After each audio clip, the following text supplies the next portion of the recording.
Baseball is an amazing sport.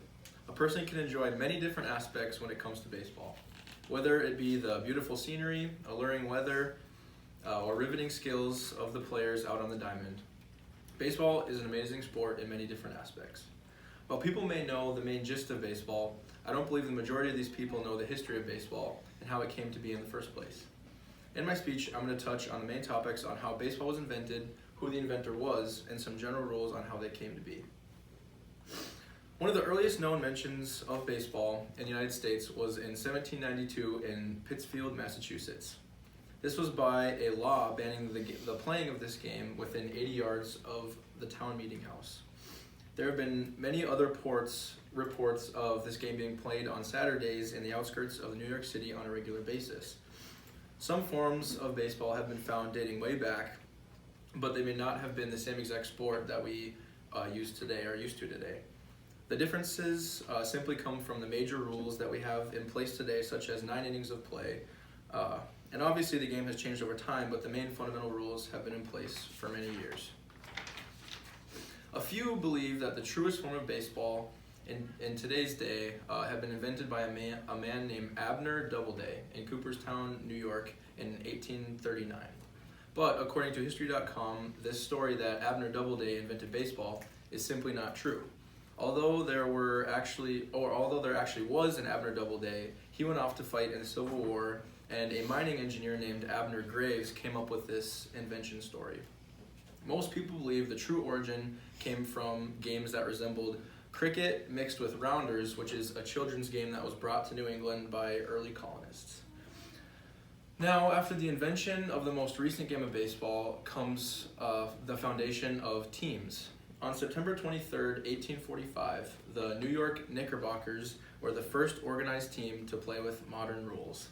According to Britannica.com, Alexander J. Cartwright organized this new Knickerbocker team, and the game was played in a very similar way to rounders, which was the children's game that we talked about, and it had brought the biggest rule change that you could no longer throw balls at the people running, but you had to throw it to the base that they were going to, which is a rule that we actually have in place today.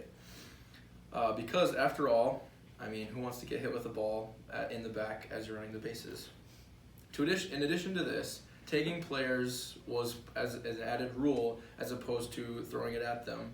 And this stopped many fist fights that could happen because of targeting in areas that would inflict pain. And again, why would you want to get nailed with a ball? This is according to MLB.com. In 1854, there were a few more rule changes, things like the weight and size of the ball, and then some changes to the dimensions of the baseball field. Many of these changes have not really been altered to this day. After these new rule changes were in place, the New York area adapted a new game with a harder baseball. However, the game with the softball stayed popular in the Boston area. The Boston club stayed with their style of baseball from 1833 to 1860, and according to B.R. Bullpen, until the American Civil War, which was 1861 to 1865, the two versions of this game were called the Massachusetts game, which used the softball, and the New York game, which used the hardball. During the Civil War, soldiers from the New York area spread their ideas of the game around, and eventually, after the war, their style became the dominant one and the one of the future. The first known competitive game of baseball was in Hoboken, New Jersey, on June 19th, 1846 at Elysian Fields. This game was between the New York Knickerbockers and the New York Nine. The Nine absolutely destroyed the Knickerbockers 23-1. Even though the first game ended in a slaughter, this was the very first step in the formation of competitive leagues. In 1857, 16 new New York ball clubs came together to create the NABBP, which stands for National Association of Baseball Players. This was the first organization to ever take control of the sport of baseball. They offered a championship to the team that could prove they were the best. According to Baseball Reference, memberships grew to almost 100 different clubs by 1865 and to over 400 by 1867. Aided by the Civil War, these clubs were included from as far away as California.